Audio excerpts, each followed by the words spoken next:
White van circle in the parking lot, waiting outside where the sick are dropped.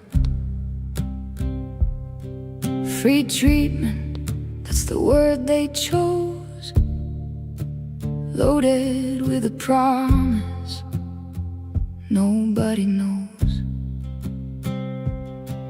Took the phone, took the name, took the road, and it's never the same. Drove for hours through a desert night into a room with no exit light. They said recovery, they said trust us, then locked the door behind you. They didn't want you sober, no, they wanted you counted and billed for a lie. You made me currency, not a name, fed me just enough to bleed me for gain, not healing, just business. You made me currency, hear me now, I am not for sale, we are watching you. Silence is the betrayal here.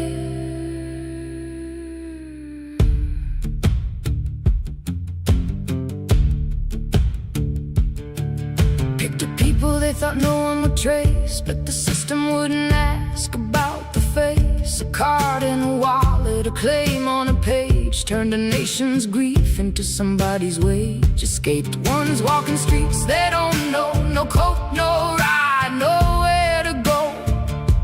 Elders taken who never used, just needed nothing and still got harvested too. They said recovery, they said trust us, then locked the door behind you. They didn't want you sober, no, they wanted you counted and billed for a lie. You made me currency, not a name, fed me just enough to bleed me for gain, not healing, just business. You made me currency, hear me now, I am not for sale, we are watching you. Silence is the betrayal here.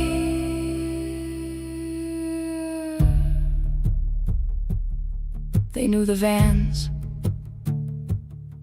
they signed the same lie twice, they let it happen twice on two different lands.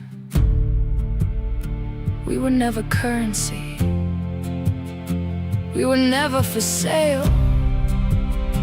That's not a footnote, that's the whole story. You made me currency, not a name, fed me just enough to bleed me for gain, not healing, just business. You made me currency, hear me now, I am not for sale, we are watching you. Silence is the betrayal here. We know now, no one stays silent.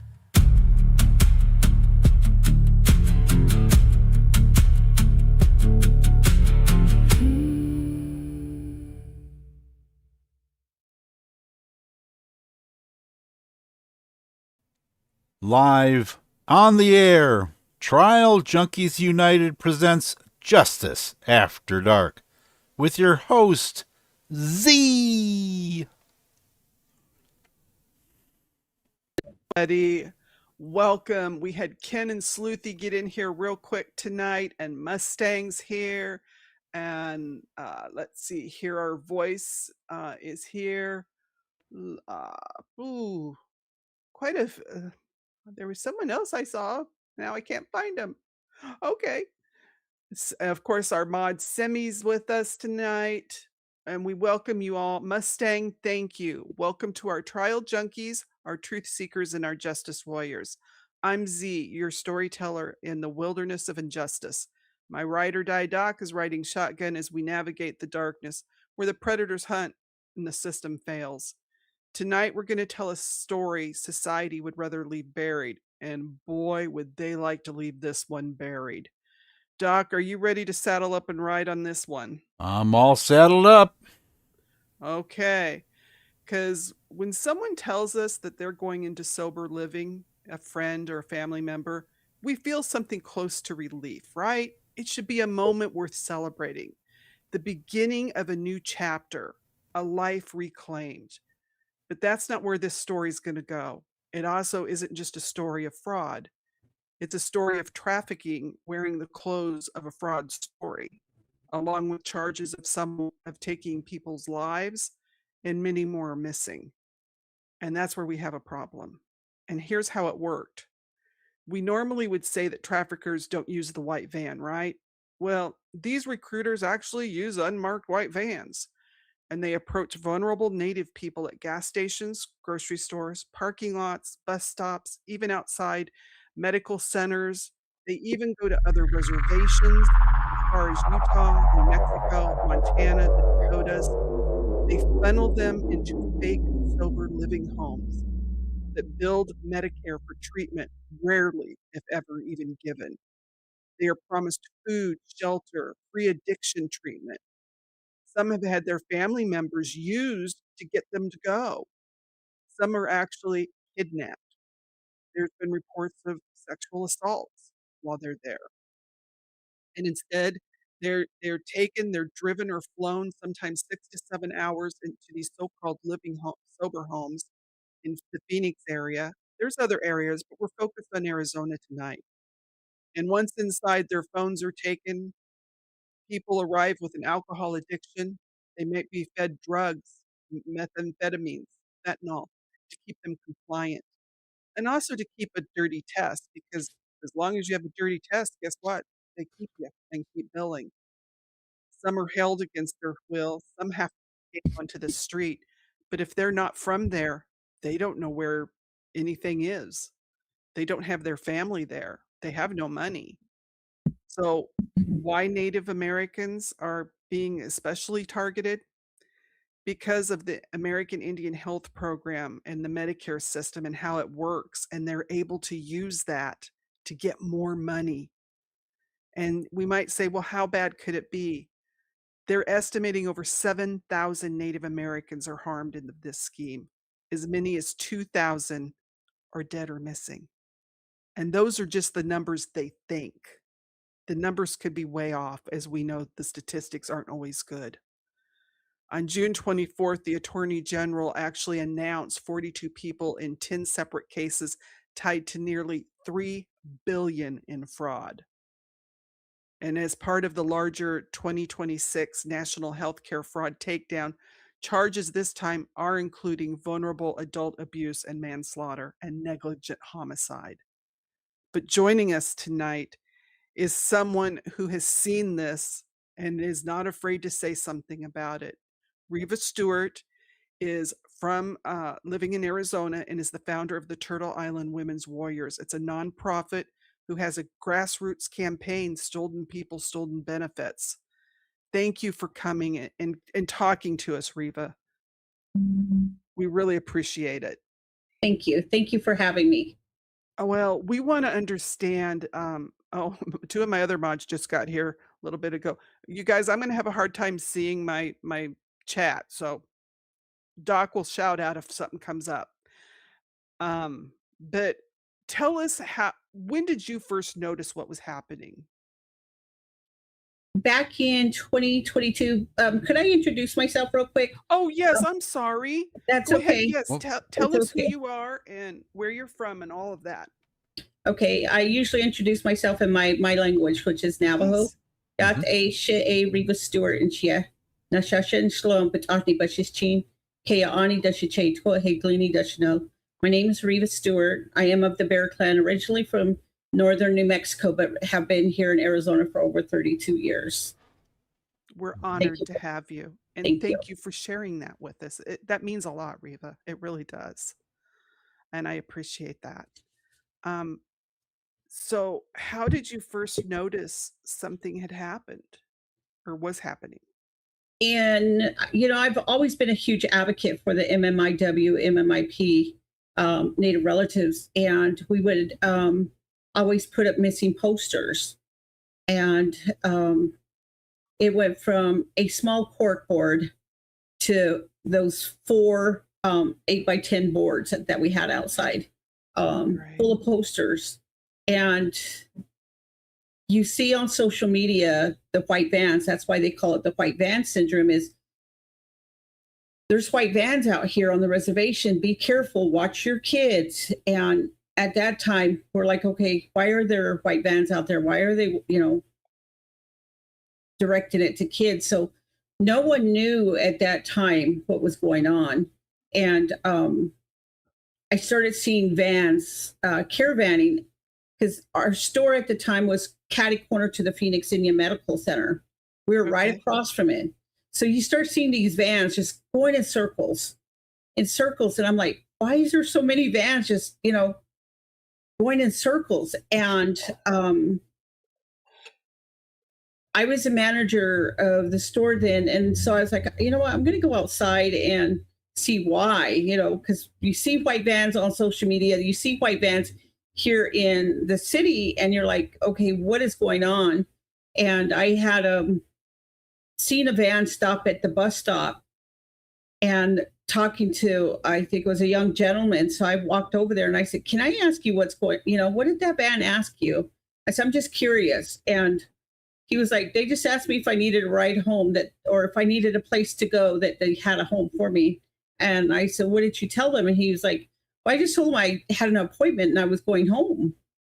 So I was like, well, that was weird. So I told him, thank you. And then I went back and I started documenting. I started taking pictures. Have no clue to this day what, why I decided to start taking pictures, because it was just so many of them at one time. And Wow. then I got a call from my cousins up in New Mexico, and they told me, our cousin Marilyn is missing. She might have gone down to Phoenix. We don't know. Her friend said that she was going to Phoenix for a day, but we don't know. She's missing. So I was like, okay, I'll keep an eye out for her, but why would she go missing? I still didn't understand at that time. And so we got the missing posters out. We started, posting that she was missing. And I think it was 3 days in, I believe, is when they called me again. They said, we might have, we might have had a sighting, or we might have found her. Can you go please check? And mind you, I've not seen my cousin in 30 years. Okay. So I go up to the restaurant where she's at, and because she didn't have a phone, she asked the manager if they could call home to New Mexico for her, because she was trying to hitchhike home.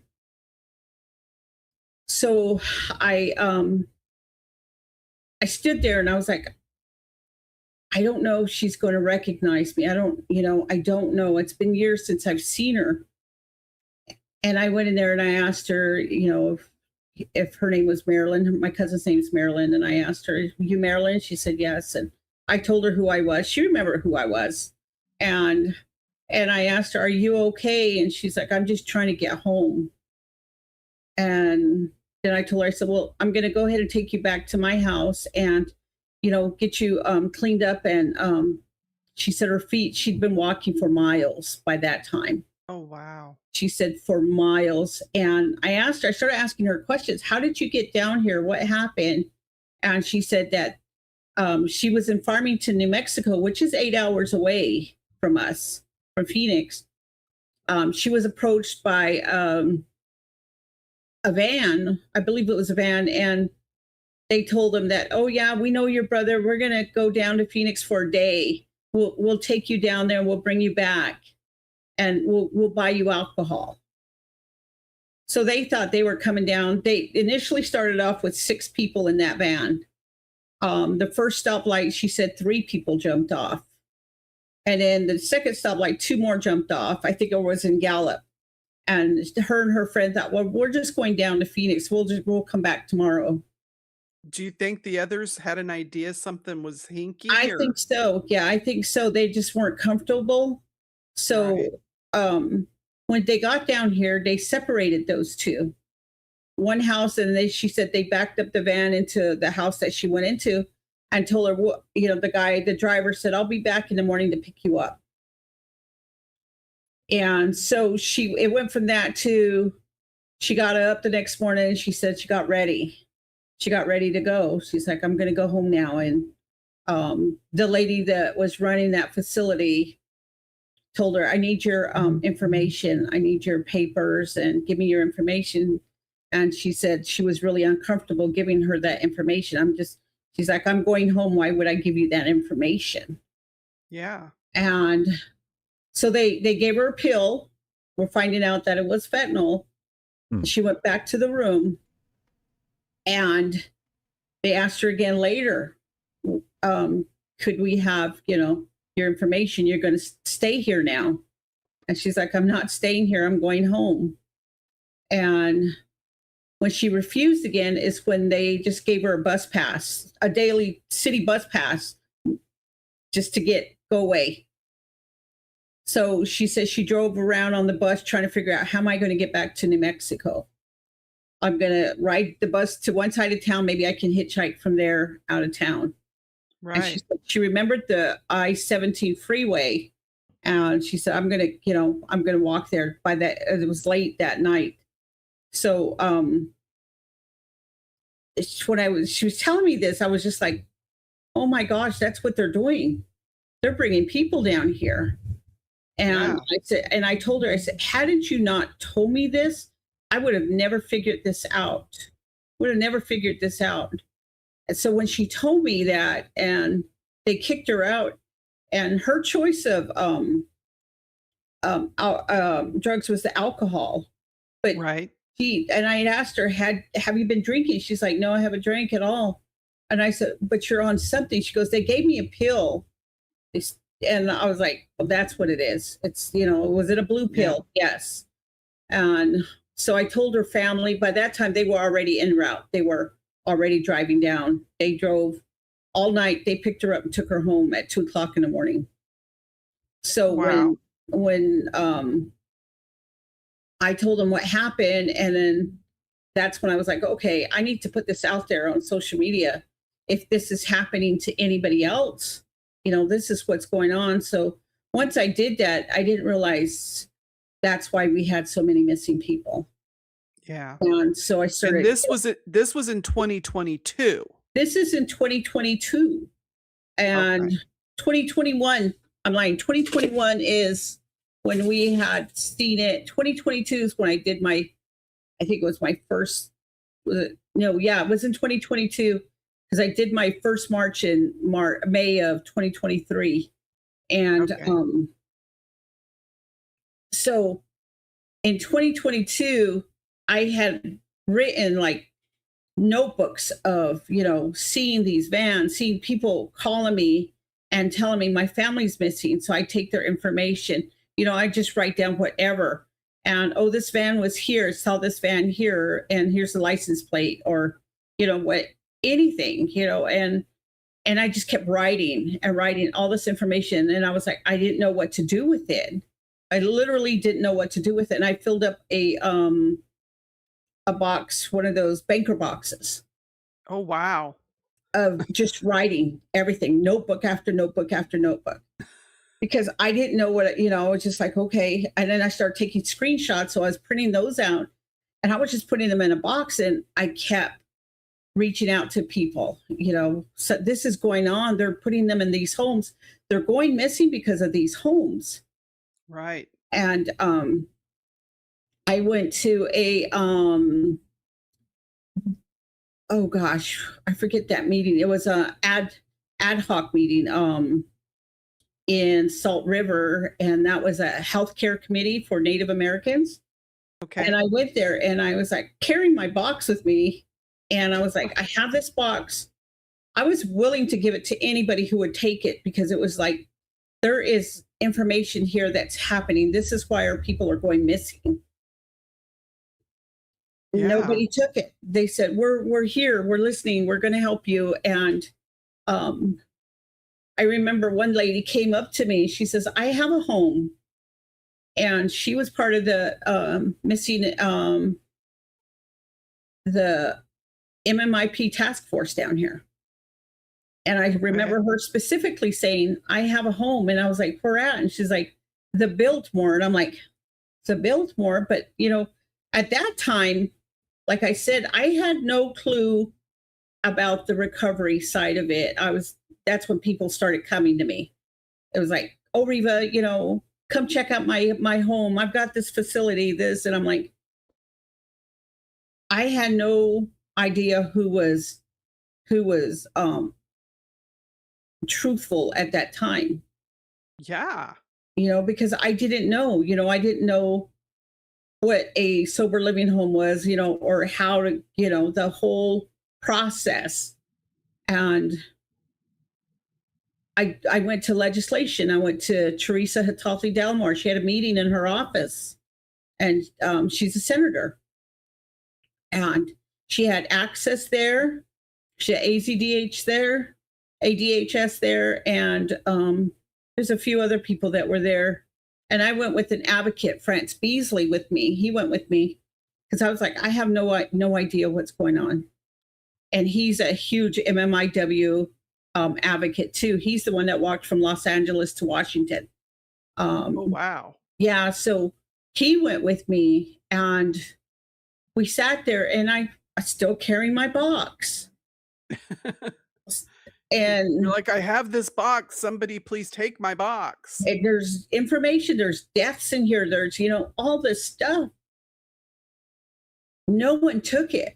No one took it. And we'll help you. We'll do this. That's all I heard was, we're here to help you. Even my Navajo tribe, it wasn't until I did our march, May 5th of 2023. And we marched 2.5 miles from access to where they have their building to ADHS, 2.5 miles. Wow. And we did our march because we're like, we need to put this out there that this is happening because of this. That's when I started finding out about the American Indian Health Plan. I was like, okay, they're using the American Indian Health Plan. Now, why are they using the American Indian Health Plan? I had to answer a lot of these questions myself. And explain to the audience why they were using the American Indian Health Plan. The American Indian Health Plan, during COVID, they set the boundaries to where you could just call in and say that you were Native American. Okay. Where prior to that, you have to show your certificate of Indian blood. So they were just taking everybody's name, for what it was worth. And back then it had started, from what I had understood, was like $1,800 a day per person. That's a fee schedule. And then you add everything else onto that. And it went up to about $8,000 a day per person. Oh, wow. Oh my. Per person.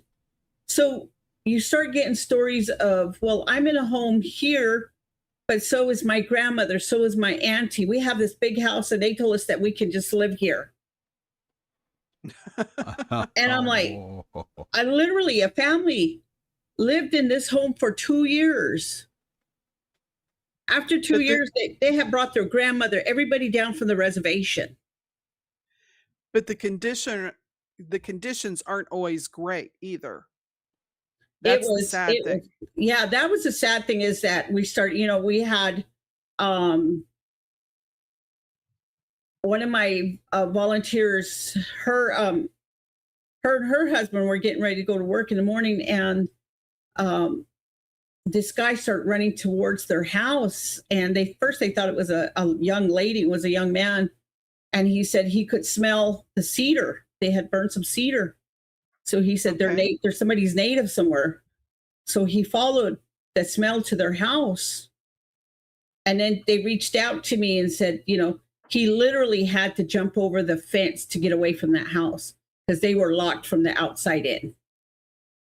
Some of these houses had cameras all the way around, so you couldn't leave. Yeah. One gated community in a gated community of 200 homes, had 62 sober living homes in there. And these are in, some of them are in very nice neighborhoods, you guys. Yes. You have Yeah. to realize that from the outside, they look like really nice homes, but yet they're not giving these people the therapy that they promise. Exactly. Exactly. You And know? a lot of them came out with the stories of, having to give them their ID. They had to hand over their ID, their social security card. Um, they were always like, they were like cattle in line at the DES office to apply for food stamps. And once they got their food stamp card, they had to give it to the house to buy groceries. Yeah. So it was, I don't, these people were so bad. And it was, a lot of them were, I think, Somalia and Nigerian descent at that time, until we Okay. started seeing, everybody getting involved with this. We Yeah. had people from Nevada that were investors that came in. Oh, we want to open up a place, and that was funny because that was right near where I worked, Drumbeat. We had a huge lot and we had 2 open buildings in the back. And this guy came in, he's an investor, and he was like, "What do you guys think? We could open up a rehab here." And I looked at the owner and I said, "Don't you dare do it." I said, "It has to Yeah. be part of this." And again, it took a lot of learning and asking questions to know about Yeah. this fee schedule for AIHP, how it worked, how they, would do these urinary tests. And if they, tested dirty, they just send them back in. I have another advocate, Raquel, who was in 11 of these homes looking for help. But every time she questioned, how come this is not happening the right way? How come this is, you don't have the things that you said you were going to have? They would kick her out. So the last home she was in, she was looking for her brother. Her brother and her were in there, and her brother left. For 6 months, she looked for her brother. She reached out to me. She said, "I can't find my brother. Can you help me?" So we started looking, and we went through the medical examiner's pages when we found him. Oh, And so we had to verify that with the medical examiner, and he had died like 2 days after he left the last time she saw him. And he was buried. no, Nobody nobody had was, claimed. no. So he was buried in the county cemetery. And a lot of our Native people are buried there as a John or Jane Doe with a PVC pipe as their case number. And it'll say AI for American Indian, AI on there. Oh, It's That- that is. Oh, it's horrible. that- It's really, really horrible. And it's so sad because you sit there and you fight and you ask all these questions, and you help the families, and you're listening to their stories because they're looking for their loved ones and they can't find them. All they're told is they came down because they said they were going to get help. They needed rehab. And again, that goes back to, when somebody's actually thinking that somebody's listening to them, they're finally going to get the help, only to be introduced now to drugs, to here, keep drinking. We've had women that were raped in these homes. Yeah. We had them, women who were raped and end up having kids for these managers of these homes. We've had deaths in these homes, and a lot of the deaths, I started looking into the deaths so much that it was because, why is there so many deaths and how are they being reported? Right. They used to post it on their website. It was a transient website that they had. It would say died in a sober living home. And I'm like, okay, if they died in a sober living home, how come nobody addressed it? Well, yeah, because you guys are taking their paperwork, so you should know who their family is. You have their name, you have their information. Why are you not contacting the family? Because you don't want it discovered what you're doing. Yeah, and the homes wouldn't call the medical examiner or anything, or the police. They would just have the mortuary pick them up. So that's how a lot of them went undetected. Grief. See, and why would that even be legal? If you have a death in a home, I thought it mandatory you had to have an autopsy. Yeah, a lot of them, they didn't. And it's all, everything that I got, everything that I have by this time, I had reached out to Access and they were like, okay, here you can report to the OIG. Here's the FBI. Here is the attorney, was it the FBI attorney general, the OIG Access directly. So I was emailing them my reports. I was like, okay, here are my reports. And it was thousands at a time. I ended up with 7 banker boxes of these reports. So I was sending them in because they said they would help. Not once did they ever do anything about the deaths. It's been all about the financial part of it.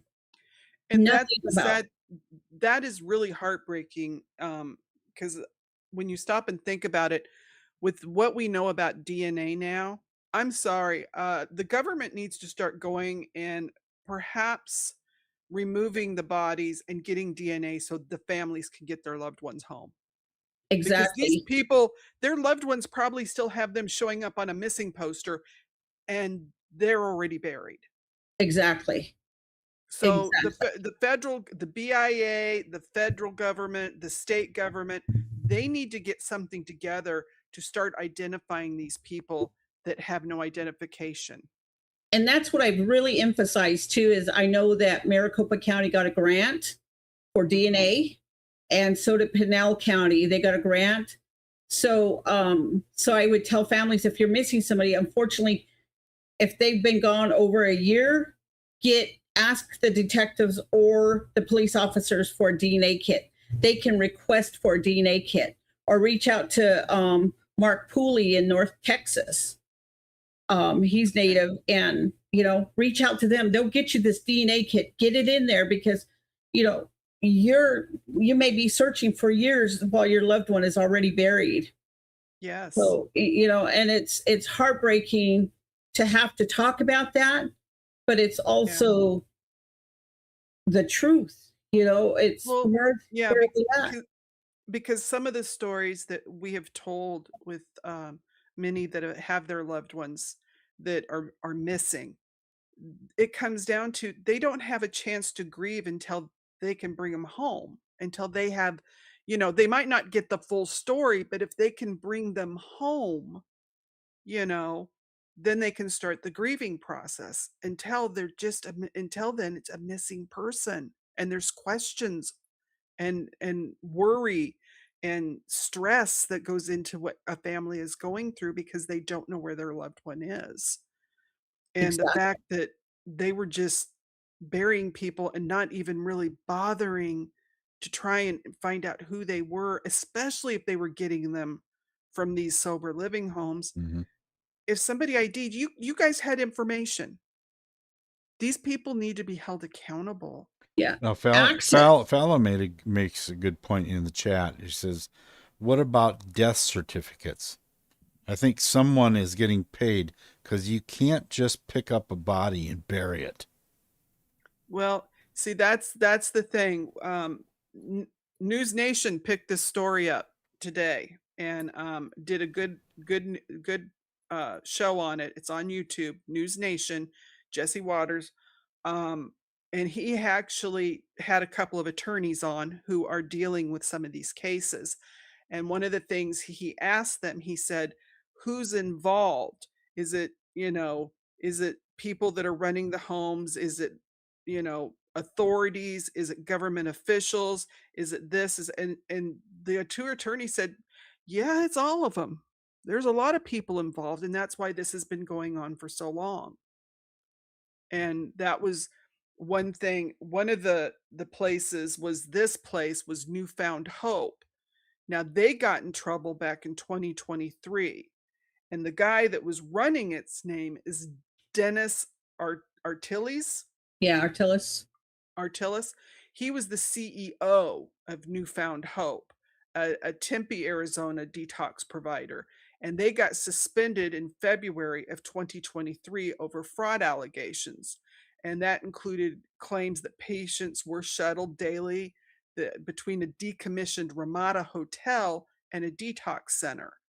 And they generated nearly $13 million, you guys, before this got cut off. They made $13 million off these people, off of our brothers and sisters. They made $13 million using them. And after a settlement, the company surrendered their 2 licenses, forcing dozens of predominantly Native American clients out of the hotel in February of 2024 with nowhere to go. Now, why do we mention Dennis here? Well, because he's resurfaced. He's not allowed to have a facility anymore. But now, like I said, this was what they put on the Fox. They told us that they have reimbursements from December to May of this year of $293,999.41 so far. And that's the Sacred Circles of Healing and Wellness. Now, this facility, Dennis is part of. And what he did this time to make it easier was he got someone to be the face of it. And her name was Colleen Cutter. Is that how you say the last name, Cutter? Chatter. Okay, Clatter. Okay. And they actually put this one on public or on reservation property because that protected them from having to have, I guess, the state come in and look at the facility. And so it's in Tuba City. And this is the one that they've started coming out and saying, we've got some issues here. And Colleen actually started, trying to be an advocate, she said, but then she was on the dark side. Let's just say that. So now she has some questions. Jesse Waters and some of them would like to ask her some questions, but she doesn't have questions to answer or any answers. So we're going to have to see how this one plays out. But one of the things that these people were doing, these are the 2 attorneys that are the pictures, the 2 attorneys. But what they said these people were doing was they were actually offering other residents bounties, right?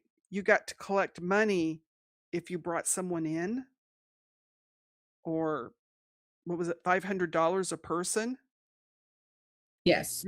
And so if someone's having a hard time, $500 is a lot of money. Mm-hmm. And that breaks my heart that, They from what I understand is they only paid one person $500, one of the employees, and then the rest Colleen started pocketing every time they got a referral. Oh my.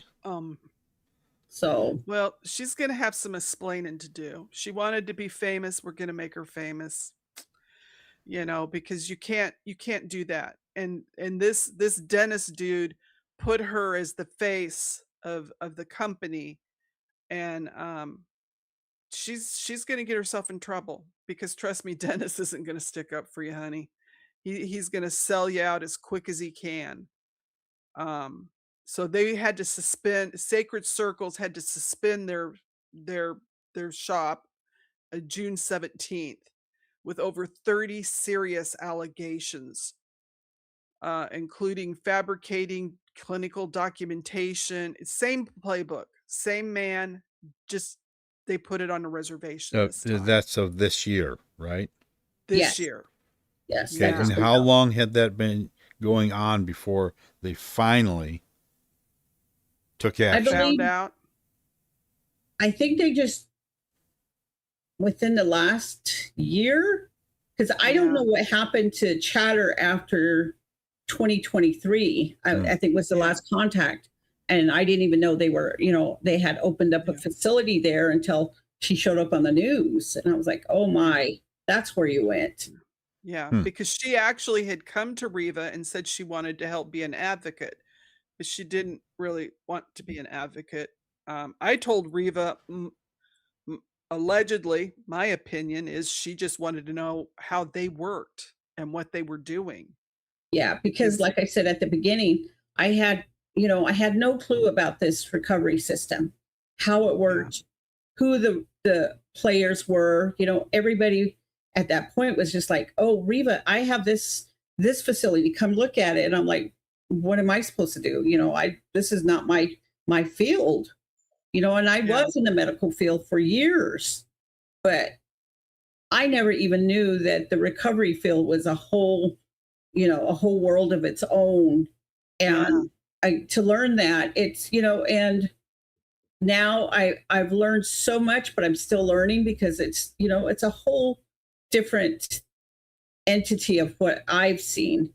And right, to know the steps to see our native people, and the trauma of why they're looking for help.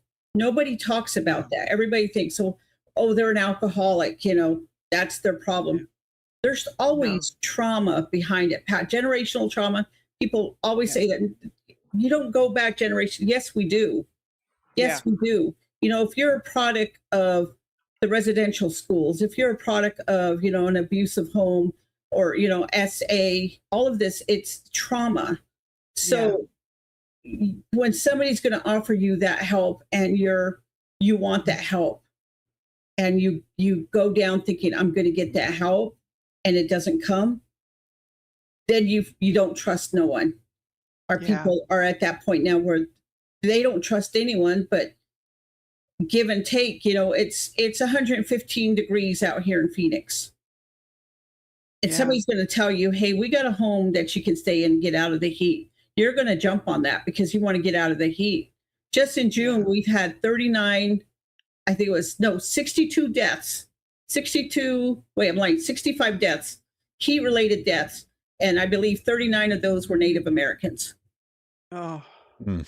So, and yeah, I do hydration outreach. I yes, have a hydration. I set up an ice chest outside for people who are walking by, because yes. it's so hot, and Yeah. At it's at th at the end of at the end of our slides, I do have your hydration thing, and I also already put it on my social media. So if people wanna donate, because some of the things that she needs are like cooling towels, electrolytes, chapstick, water, tarps, hats, yeah, because it things is for so people hot. that are unsheltered, to try and, get some relief when it's 115 degrees. Um, Exactly. and maybe if you guys can even think about doing it in your area where you live, but if you can donate, she's got on the flyer, it shows you some different ways to donate, to help because and that's what happens is these people then get kicked out of these homes if they make too much trouble and then here they are in the heat, and that's why we're seeing so many deaths. Yes. Or if they question why they're in these homes, or if they've used up all their funds. I wanted to elaborate too, because Yeah, access is that Arizona health containment, cost containment system for the Native people, the Medicaid program, with 7,000 being in the system, they know exactly where everybody is, because they get the addresses, they get their ID, they get their social security numbers to get on Medicaid to be put in these facilities. Access knows where they're at. So I've even, did a couple of reports where I went before a hearing, Senate hearing, and to have the OIG, Vanessa Templeman, come up there and say she was witness to a young man jumping over a fence, like I had mentioned earlier. She was witness yeah, to another report, and I was like, "Those are my reports that I sent you. You were not yeah, witness to that. I sent you those reports." So I dug them out and I called her out on it. I went, in front of them. I was like, "These are the reports that I sent you that you were not witness to. You can't say that without ever going over there and checking." And then I had another place where somebody had gotten stabbed in the home, reported Oh, it, and they said, "Oh, we sent the police over there," but they said the lady said she was fine. She didn't want to go, and I was like, "But it's considered sober living home. If somebody has a knife or drugs or alcohol in yeah, the home, you would investigate. Why did you think it was okay just to leave somebody who got stabbed in the home?" yeah. That I'm sorry if she was blonde and blue-eyed and her name was Susie from the suburbs and she was a soccer mom with a OxyContin, codeine problem, they would have taken little Susie right to the hospital, you Yeah. know. When I heard The that, I could not believe that they could tell me that, oh, she said she was fine, so we left her there. But you knew it was a home. You knew Yes. there was other people considering it a sober living home. I call And these flop homes. yeah. Well, that's like I call residential schools residential prisons, because that's what they were. They were Yeah. prisons. But another thing I wanna touch on with you is it's not just people with addictions that end up in these homes. Some elders are ending up in these homes because they just take them. I mean, they meet them at a gas station, and so people with absolutely no addiction issue all of a sudden end up locked in one of these places. We had an elder we sent back to Oklahoma. An elder, he was a veteran. They Oh picked him god. up in Oklahoma, brought him here, put him in one of these homes.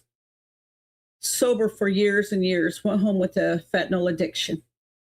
We put him on the Yes. bus and we asked him if he was going to be okay. And he's like, I need to go home because I can't live on the streets and have these pills. And he was using a walker. He was using a walker. Oh, So these people do absolutely do not care. We can have the offices of access and AZDHS, but you have the IOPs that supplied the classes to these homes. And these homes are the ones that were picking up our people. And, oh my gosh, I had one instance where this home had it was, a lot of these homes should only have like 5 people in a sober living home. They have people living in the pantry. They have people living in the walk-in closet. They filled up air mattress wherever they could, even in the garage, yeah. to get as many people as they could. And you have these people who are now walking, they've already packed up and left. We know that one of them had opened up an organ because we had their Indian center reach down to me and say, we're missing people. You have an idea? And so I told them, I said, well, this is what's happening here. And they said, well, we got a card. And I said, well, can you send me the phone number on it? So they sent me the phone number, and it was a 602 number here in Arizona. So I looked it up, and they had gotten suspended here, opened up in Portland, Oregon, where a bunch of Native people went missing too.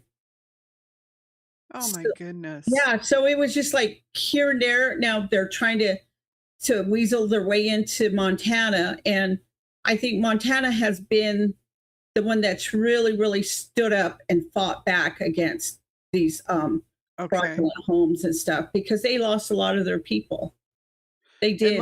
we'll give kudos to Montana because we rag on Montana because we get a lot of missing MMIW girls and women up there, and they're not always good about that. But if they're standing up on this issue, we will give them a pat on the back for that because Yeah, well, and it's the women that are stepping up, and yes, that's what I always say when they're missing. I have that missing and murdered Indigenous toolkit, family toolkit, the other kit for if they're missing.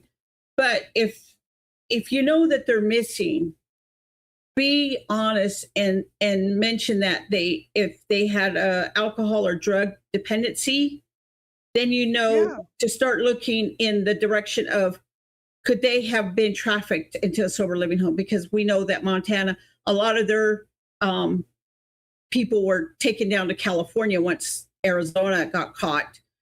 They started yeah. taking them to California because we Well, had and to help people get home.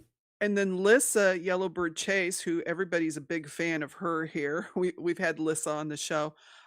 She told us about people from her tribe that ended up there, and you guys communicated over that because they ended up putting them, what was it, in a nursing Nursing home? home. A whole wing of a nursing home. They took people from Native brothers and sisters from North Dakota and put them in a nursing home that was not set up. Yeah, And it's it's so frustrating. I get frustrated. I'm very, very passionate and emotional about this because so many of our people are not able to go home because yeah. they're deceased and their families are still looking for them. And Well, and some of them end up so, like you were saying earlier, they might have an alcohol addiction, but these people start feeding them drugs while they're in there, so they end up with a exactly. drug addiction. Some of them feel so much shame, they don't want to go home, you know? And it's not their fault. That's the thing. If they would have gotten some of them volunteered for the treatment. If they would have got the treatment, they could be living great, successful lives. But instead, people took advantage and did not, for money. It was all over money, and they harmed them by keeping them and not letting them out. In fact, they said there was, I read one where there was a gentleman who they said his alcohol level was 0.543, And they had more alcohol than blood in his bloodstream. And they and dumped him in the street in front of a sober living home because they didn't want him to die on the inside. he was picked up in Flagstaff, Arizona, Oh, which is about 2.5 hours. And the two women who picked him up gave him alcohol, and he apparently um, took so much that he vomited and he choked and he threw up in that car. And they said they thought he was sleeping. That's a bold faced lie. yeah. How can you say that if somebody's going to throw up in your car that, oh, you thought they were sleeping when they literally choked on their vomit and died in your car, and you had the audacity to take them in front of two sober living homes and drop them off Yeah. and not ever be held accountable for that, ever. Yeah. And then these two attorneys, one of their main clients, her name is Randy, and her story, it's going to break your heart because Randy, her name was Randy Lynn. I'm going to butcher her last name, you guys. Ayamtua. Thank you, Reva. She had an alcohol problem, and so she was going to go to rehab. She wanted help, but then she ended up pregnant, and so they said she wasn't drinking, but she was at the sober living house, and I guess she miscarried her baby, and so she drank because she was devastated, and then she complained the next morning about not feeling well, and one of the staff members handed her a fentanyl pill, you guys. Mm. She went into cardiac arrest, and today she is now in a vegetative state. And these are the two pictures of Randy. She has children at home. Mm. She went in there, a, a girl with an alcohol addiction, but now she's come out and she needs constant care. She can't walk, she can't swallow, she can't speak. This is the kind of stories that are coming out of these homes. And this is why we're talking about this, because they're still doing it. It's got to stop. People have got to be held accountable. I mean, to think that somebody in that facility who was in charge handed her fentanyl and she ended up like this, it's wrong. It breaks my heart. Her family should not be dealing with this. She should be home with her children. And yes, now they say they've arrested 42 people, and some are on manslaughter or negligent homicide. But one thing these attorneys have brought out is a lot of people have gotten plea deals because they've had like 180 cases, and they said there's only 3 people in jail. in prison, I mean. The rest all got sweetheart plea deals. Think about that. For taking billions of dollars and hurting and harming innocent people. And this is what they're getting as a plea deal instead of being held accountable. I mean, just sit with that, everybody. This is horrifying. And, you know, the corruption, there was a memo that they wrote that his name was Leroy Davis. He was making $52,000 a year. He was mixed up with the state's Medicare agency, okay? A year for DHS. The Department, I guess, of Health Services, Yeah. 52,000 a year. He owned a home in a very wealthy community in the Phoenix area called Paradise Valley. He owned a lot there, which is no less than an acre. He had a brownstone on Central Avenue, and he was taking pictures of himself with Ferraris and Lamborghinis while making $52,000 a year, showing off his Levi's boxes and everything. And so because of these attorneys took it to the attorney general and gave them the paperwork, they've now arrested this guy. What's the shot that he's actually going to get real prison time, though? And that's why we need a call to action. We need to, send an email to the attorney general.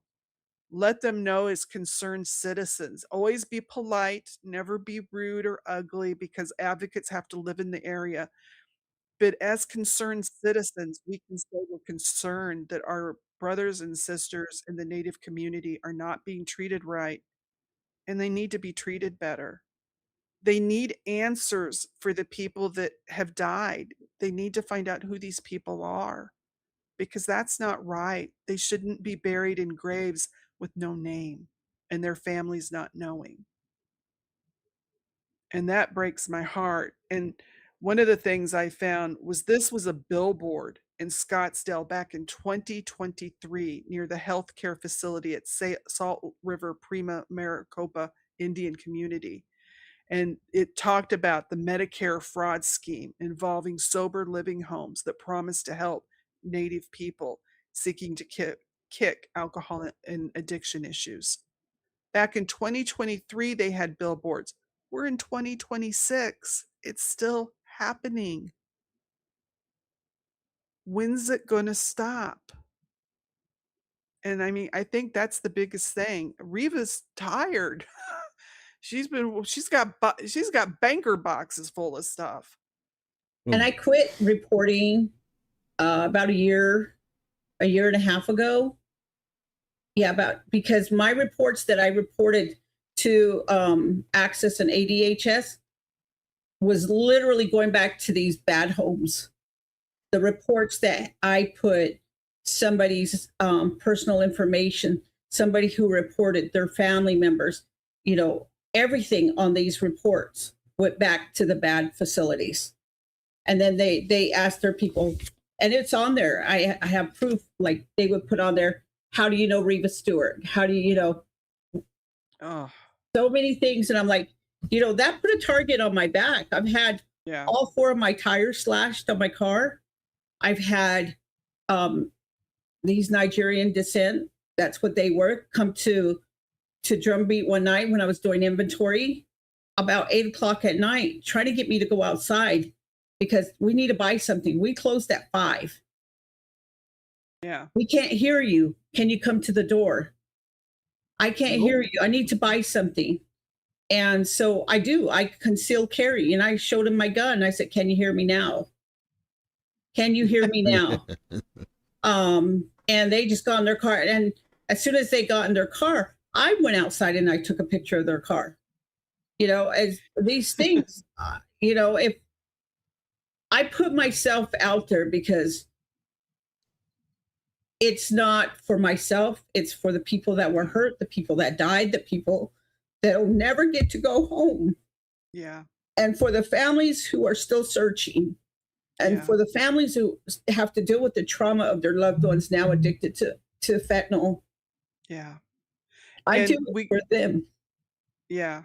And I think people that honestly, see your work and your website and what you do, you are doing it for the people. You're not doing it for glory or kudos. You're doing it because someone had to step up.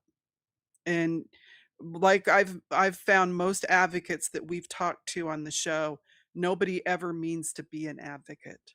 It happens to you and you step up and you do it. And I think that's, I know one thing I was gonna tell you, I don't know if you've heard about this, but it was a story, and I can't give her name now, um, but it was a story related to me of a woman, of a Native woman that actually got her degree to be a therapist at Sober Living, got a job down there in Arizona, and then they took her credentials, and when she saw what was going on and she wanted out of there, they finally told her she could leave and they'd give her a bus ticket, but they kept her credentials.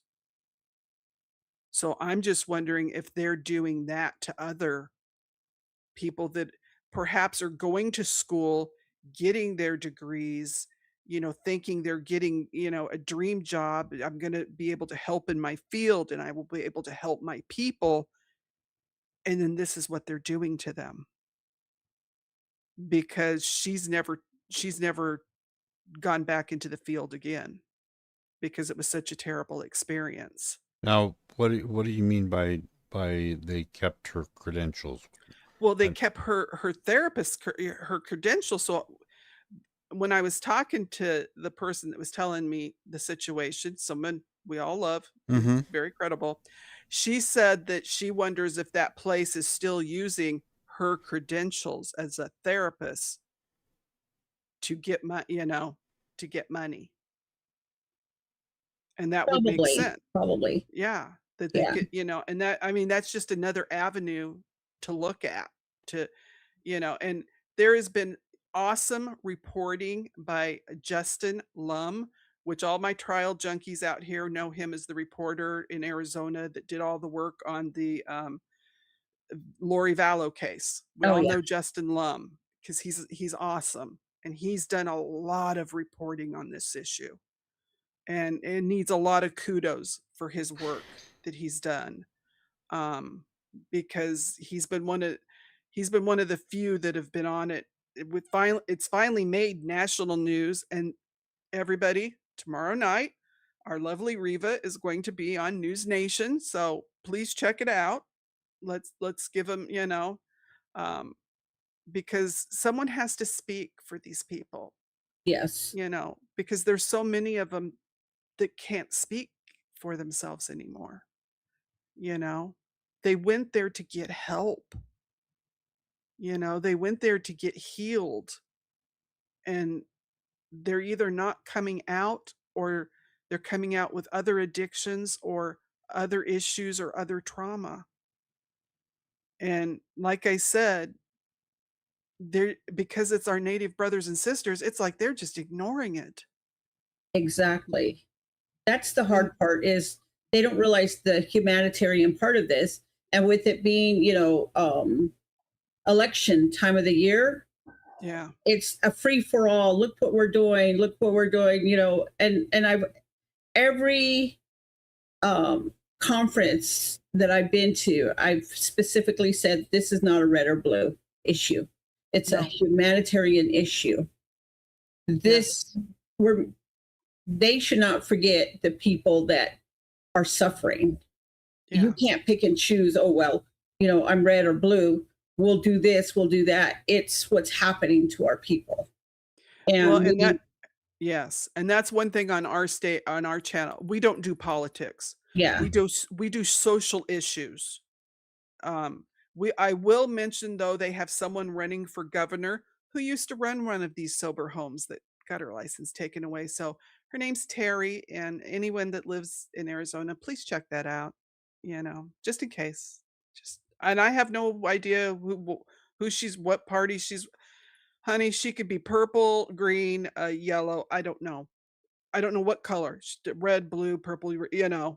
But her name's Terry, and check her out because if she ran one of these places, do you really want her in charge? because it's already getting kicked under the carpet. We need it brought forward.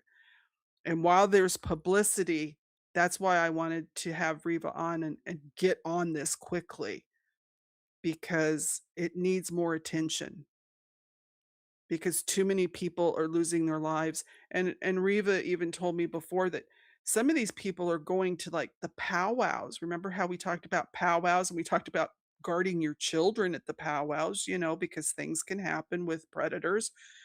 Now you have to worry about your older relatives because people can be going and trying to get them to go to sober homes. I hadn't even thought of that. Yeah, or conferences. Yeah. Conferences. It's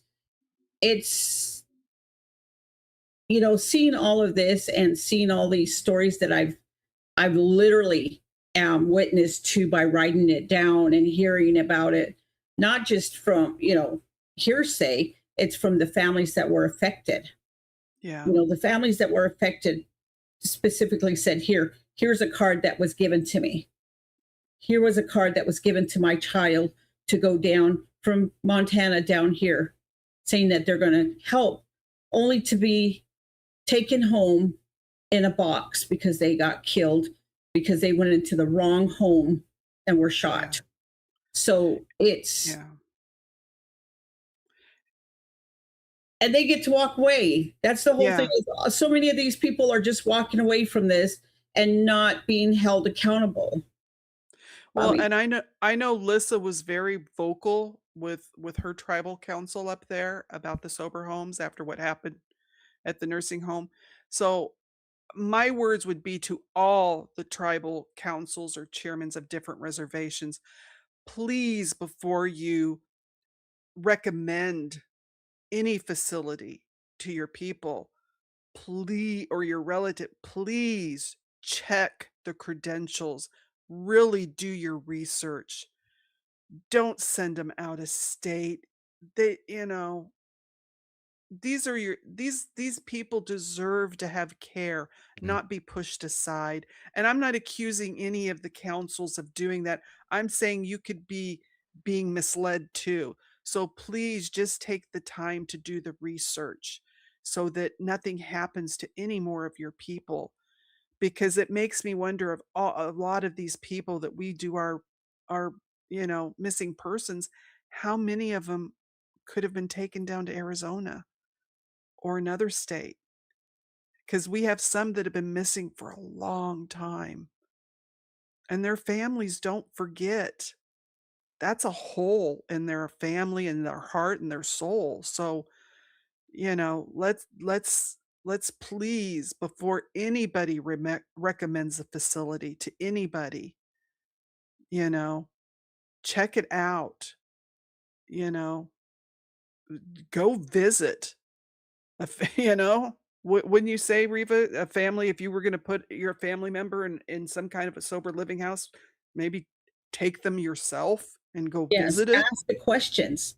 Yeah. The questions. It's on our family toolkit Yeah. that we have to ask all these questions, get names, addresses, everything before you say, okay, well, they're going, so and so is taking them. But get an address, get a phone number, get the manager's name, the person who's taking them, get everything, even a business card, because these fraudsters are not as smart as they think they are. I had a couple that showed up at my store one day, and there were two women, and they were like, we're just here. We just want to help you people. And I'm like, help people? Do what? And she's like, well, we got a home. First thing was, do you have a business card? And I got a business card. And I was like, we don't need your help. So we followed them up the street because they're, a lot of our unsheltered people are right around the Phoenix Indian Medical Center. We went and they had stopped there. So I went back and I asked the people there, the relatives there, and they were like, yeah, we told them we didn't want help. We knew what they were there for. So when you have these people, they're not as smart as you think they are. If you can get a business card, and if the business card says a gmail.com, then you know it's not a legitimate facility, because a legitimate facility will have a .org or a legit facility. Yes. They have to be licensed and everything. But if it says Yeah. at gmail.com, then you know it's made up.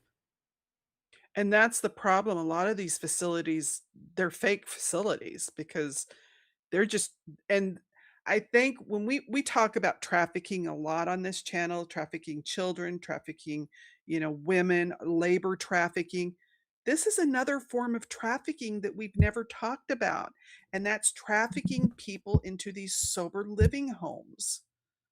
So somebody can gain financially off of it, Yeah. That's And Reva even said, I think earlier, they will move them to different homes because they don't, like John Doe here doesn't just have one sober living home. He might have several. So right. he's going to move you around to them.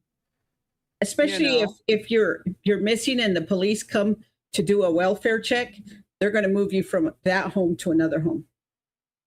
Real quick. It almost reminds me of what is that Shana McCullough was talking about up in Canada is they move these kids that are caught in being used for to do illegal things, and they keep on moving them to different locations.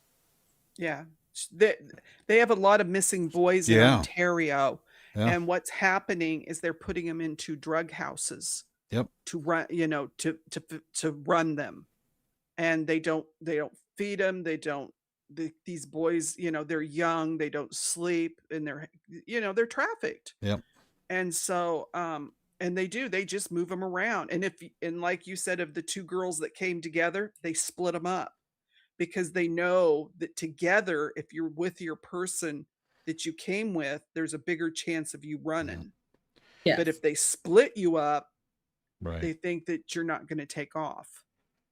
And basically with in this situation in Arizona is if you even if you do get the ear of someone in authority, nothing is really ever done because there's too much corruption going on in the system. Yeah. Well, I think that's why we got to keep mentioning it because eventually, make it hard, for people to start, a sober living home. Mm-hmm. I know when I was looking on the, for a picture of something, and I said sober living home, Arizona, all of a sudden there was these things that said how to start a sober living home. Oh gosh, yes. They don't need those. They got enough. Oh my. There was at the beginning, there was a YouTube video that said how to open up your sober living home in 5 minutes. Oh Lord.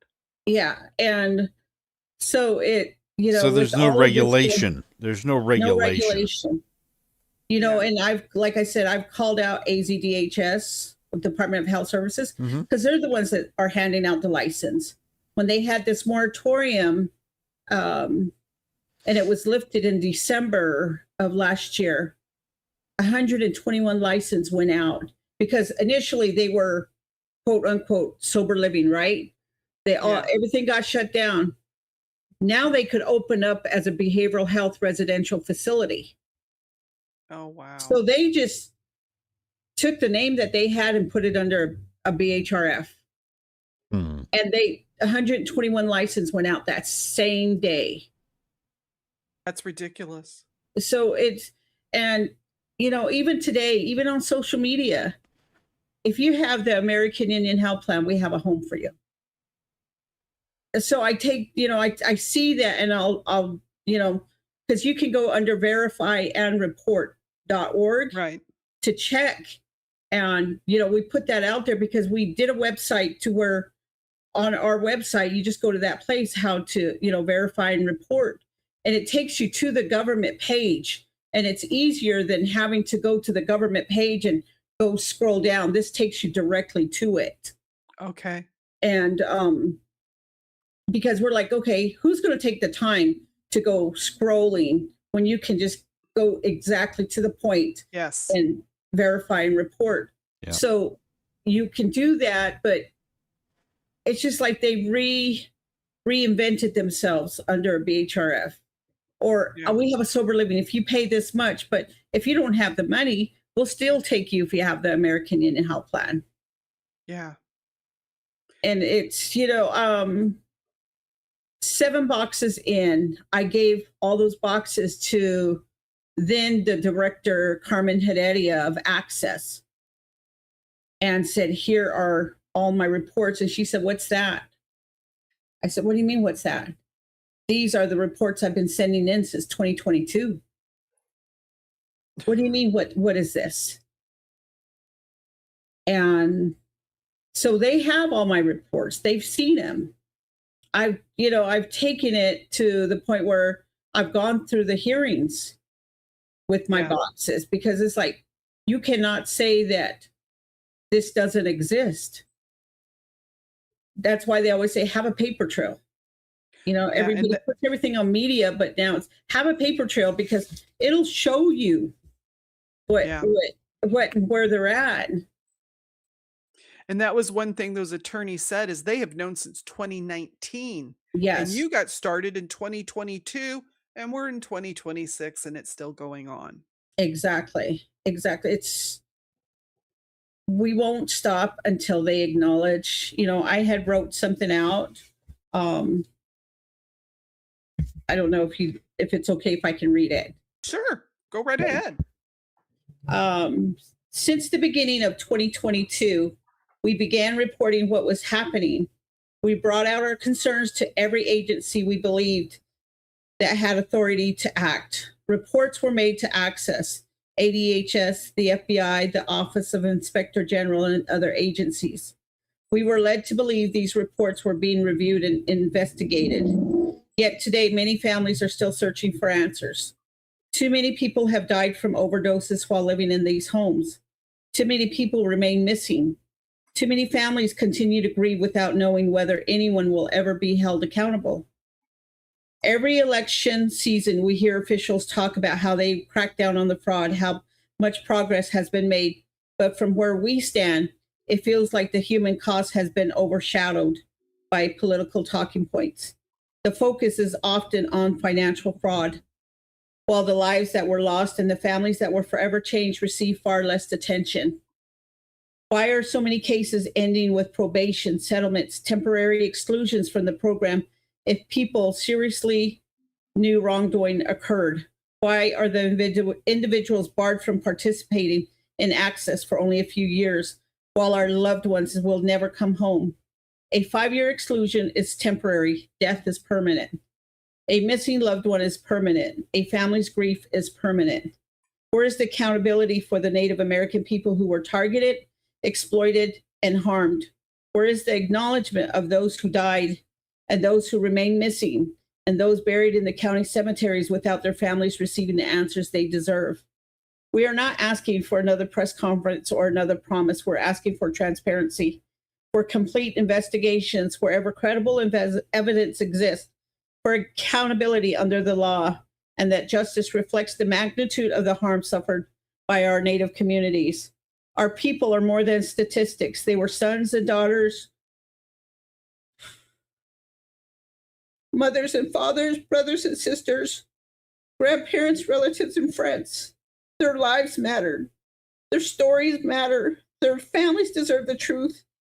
They deserve accountability, and they deserve justice.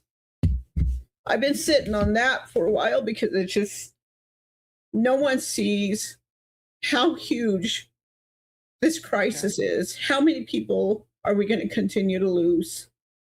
Yeah. Simi is sending you hugs and tears and prayers in the chat. A lot of hearts are going up.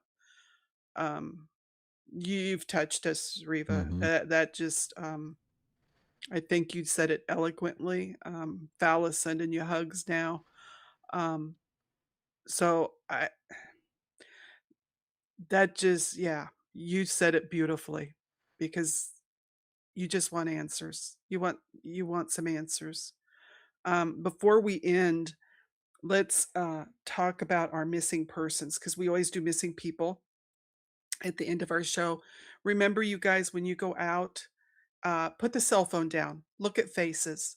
We know sometimes people get coerced out of their home, and then they can't go home.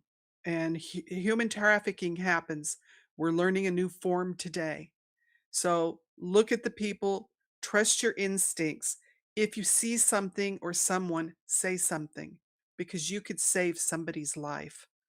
Now, this was sent to me by, m- uh, her name just went out of my mind. uh, Melissa Storbakken, yeah, and we covered her brother's case. He's missing in North or Minnesota, but she sent me an Amber Alert that is active right now. This is Leah Alexis Nubian Carter. She's 13. She left approximately 1 a.m. today. 174 James Drive, Baxley, Georgia. She was abducted, believed in extreme danger. She's with 32-year-old Giovanni Alexis Carter, who's traveling in a gray 2019 Jeep Renegade, Georgia plate. S is in Sam, L is in Leo, U is in Unicorn, 9322. They don't know which direction they're going. The woman that's taken her is a black female, brown eyes, blonde braided hair, and she was last, or that's the young lady that's missing. That would be Leia. So that's her description, and she was last seen wearing her pajama bottoms and a t-shirt. She's with Giovanni Alexis Carter. Sounds like a relative. A black female, 5'2", 140 pounds, with black braided hair, brown eyes, and she was wearing a gray and white tank top, black shorts, and a black baseball cap with blue trim.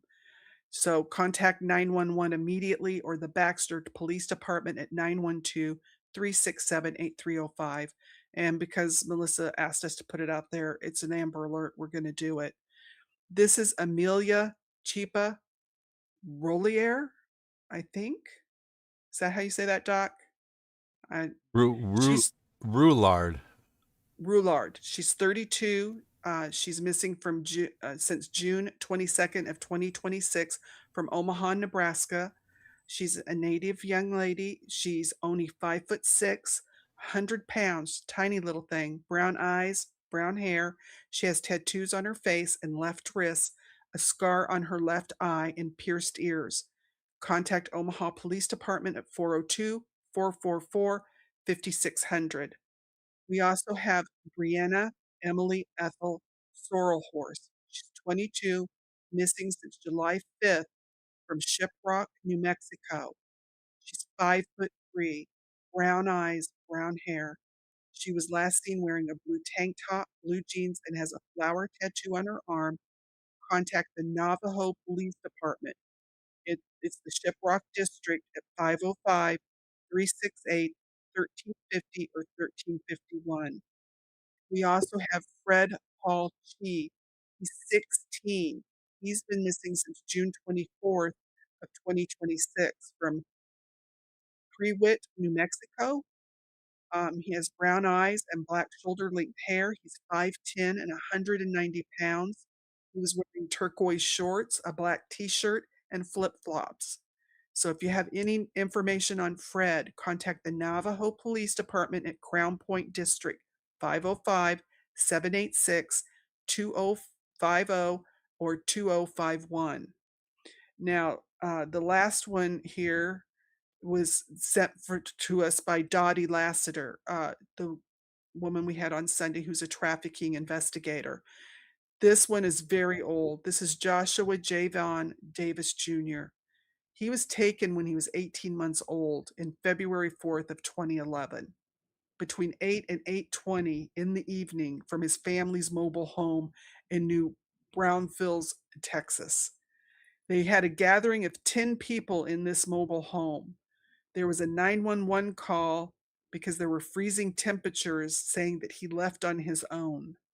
He was 18 months. The case is open.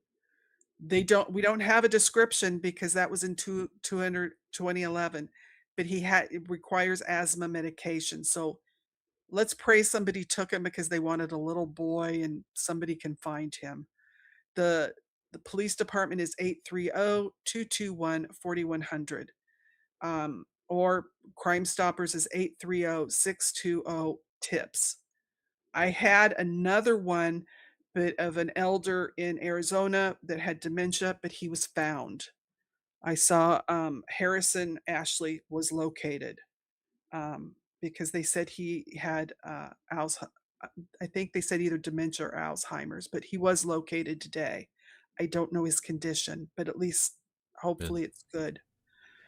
Now this I'm bringing us back to Joe Fox. We did a whole story on Joe Fox because we had his auntie Karen Sky, who's Lissa's auntie also, and we did a story on Joe because he's been missing for a long time, and he actually was in a sober living home in Arizona, and he went from there to Fiji, and all of it was church related, and the home he was in was run by the Warrior Circle, which is a religious organization in South Dakota. And so there's a pipeline here. He got down to Arizona. Somehow he got shipped to New Zealand and then went to Fiji on the ministry. And then they say he's now in San Francisco. His auntie Karen, they think he's in the Tenderloin district. So if anybody sees Joe, please let us know.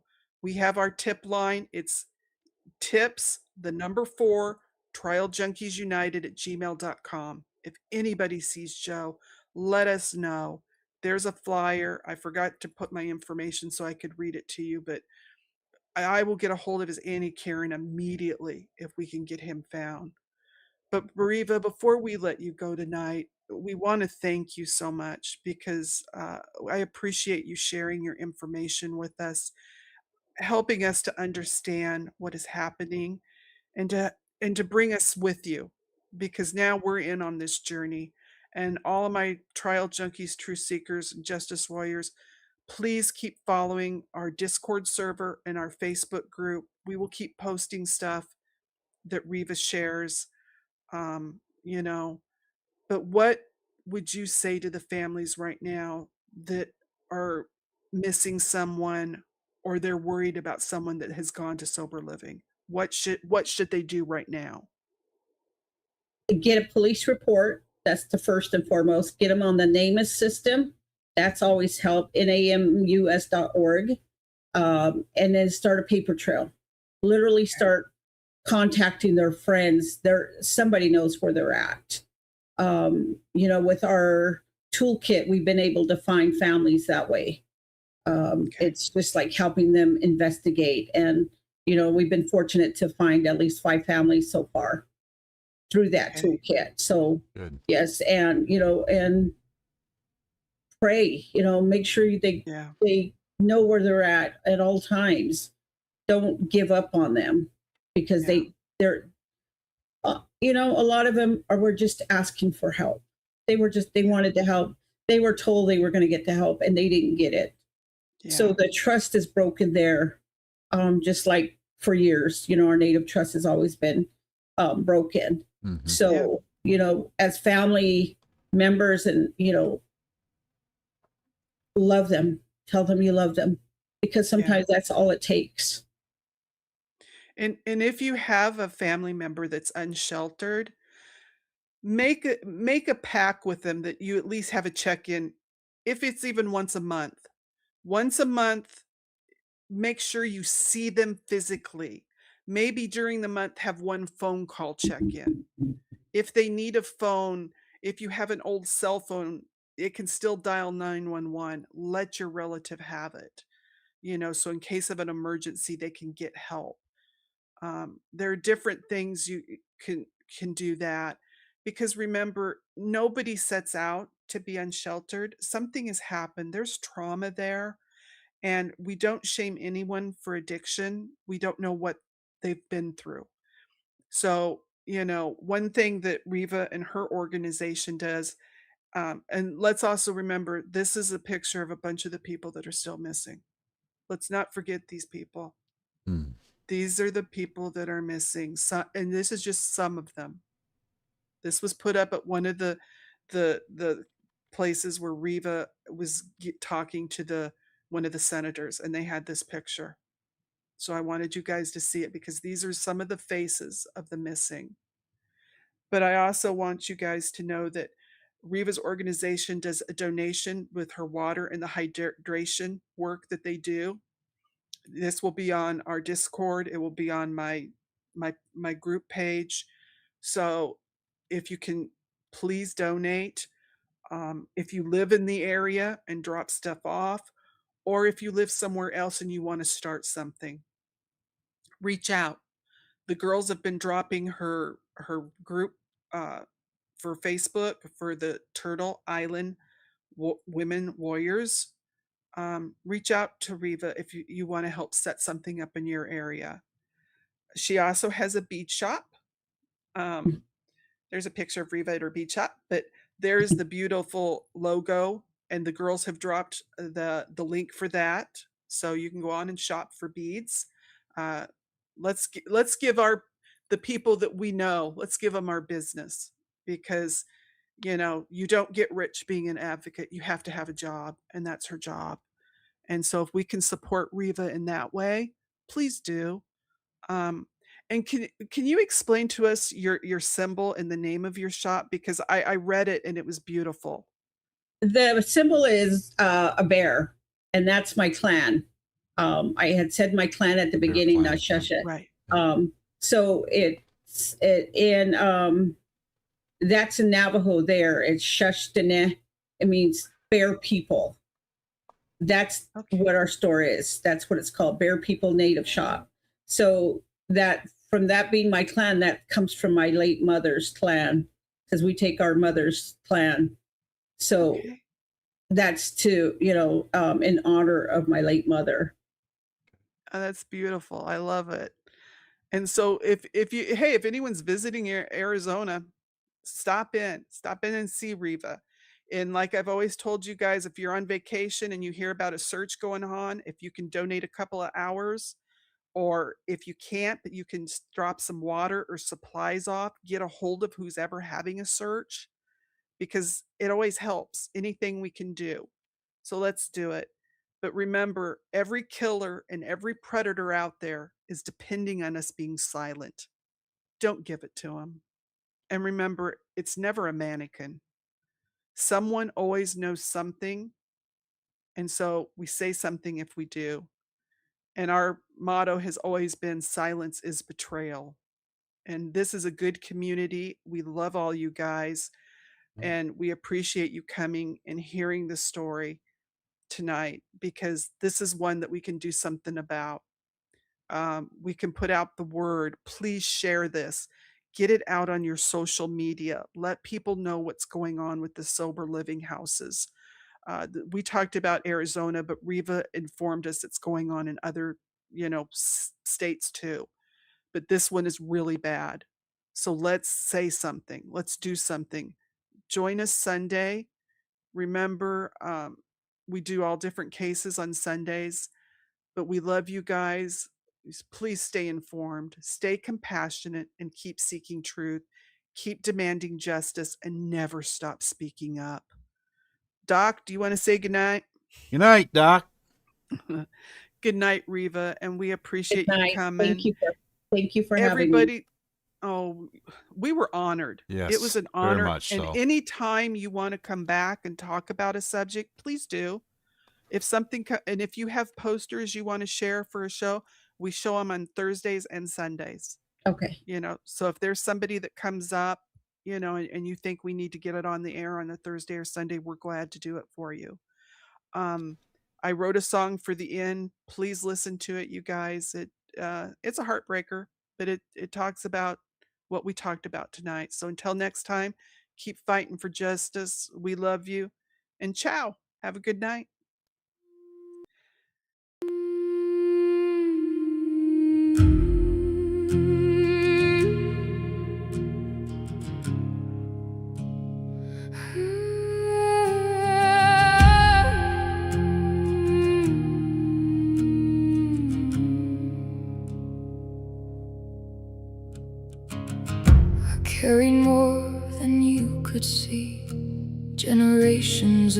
grief woven into me. Boarding school ghost in my grandmother's eyes, a stolen homeland, a mother's cries. I fought so long to stay alive, told myself one day I'd survive. So when someone finally said, come in, we'll help you heal, we'll help you begin, I believe them. Creator, help me, I believe them. After everything I'd already been through, I let myself believe them. You saw broken, calling it a payday. You saw asking for help, calling it a weakness. I came in wounded, you made it worse. Turned my healing into a curse. I was already carrying so much pain, and you took that pain and turned it to gain. Prey on the weak, prey on the torn. You don't get to touch what's already been through the storm. People know what it costs to trust. Broken treaties turned to dust. So when I reached out, handshaking, scared, I needed someone who truly cared. Instead I found another kind of theft, another piece of me you left behind, emptier than when I came. Just another file, just another name. I believe them. Creator, help me, I believe them. After everything I'd already been through, I let myself believe them. You saw broken, calling it a payday. You saw asking for help, calling it a weakness. I came in wounded, you made it worse. Turned my healing into a curse. I was already carrying so much pain, and you took that pain and turned it to gain. Prey on the weak, prey on the torn.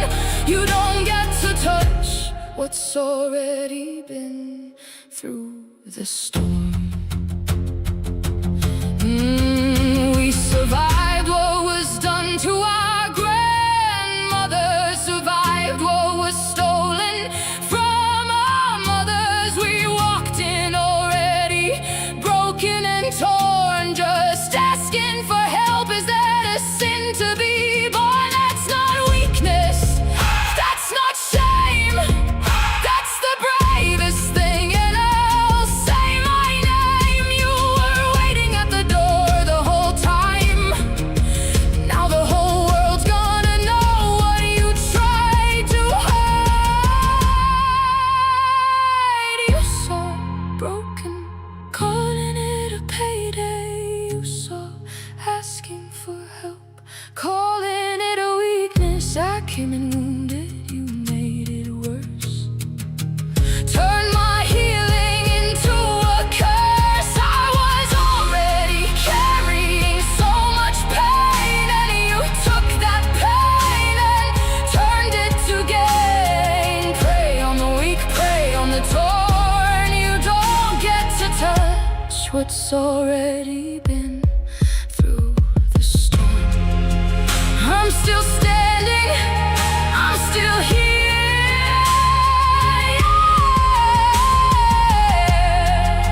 You didn't finish what you started. I'm still here.